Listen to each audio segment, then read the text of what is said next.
Hi everyone, welcome back to my channel. If you're new here, I'm Yahua, currently doing a PhD in Melbourne and about to be in my final year. So here we go again, another annual review on my PhD experience. Today I will reflect on my third year experience, how I felt, what I learned, and my future plan for the coming year. So, how was my third year going? It was a bit like copying and pasting the things that I did in my second year, but with more confidence. The biggest struggle that I came across used to be time management, juggling between doing research and working on side hustles, but now I find myself getting better at it. In my third year, I was still teaching some undergraduate courses, and I think it's because I gained more experience in doing that, so I didn't need to spend too much time on preparing for a tutorial or a lecture. So I was able to separate my teaching day from my research day, which helps to create more blocks to focus on my own project and balance my time more efficiently. Since I'm no longer a new teacher,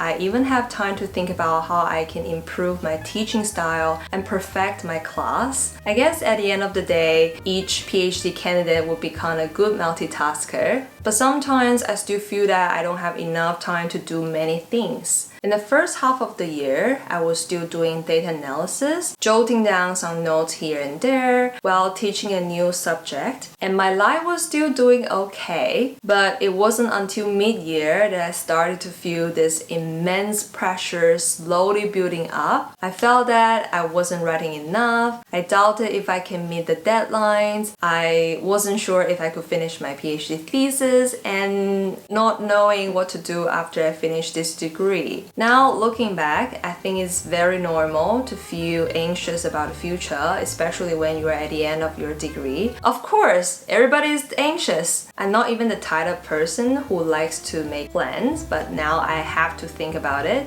In order to achieve something, you gotta make plans ahead of time. In general, I would say that last year wasn't that bad. I should give myself a pat on the back, and you should do that too. Now, let's talk about the lessons I learned or some advice that I want to keep in mind. The first piece of advice is don't compare with others. Going slower is not a bad thing. Focus on quality. These are some notes that I took while watching a professor's YouTube channel when I first started my PhD, and I think this advice is still highly relevant and useful, something that I should keep in mind all the time. There are lots of times that I felt myself not doing enough, partially because I might be too harsh to myself, but it's also because I can't help compare myself with others. There was a time I attended a writing workshop, and then I met a girl there. She's also in her third year. We are pretty much in the same kind of timing, so we're chatting about our progress and stuff,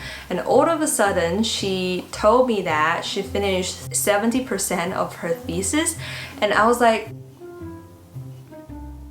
why am I so slow in writing my thesis? Sometimes if you focus too much on other people's achievements and progress, it could be a kind of inspiration to push you to work harder, but it could be very unhealthy and lead to low self-esteem. Always remember that everyone has a unique journey. Just focus on yourself and think about how you can improve the quality of your work. The second thing that I want to remind myself is let your thick skin guide you towards success. Not so long ago, I made a video about embracing failure, and that's still something that I'm still working on. Last year, I wanted to gain some new experiences, so I tried to apply for a few positions, propose new ideas, etc.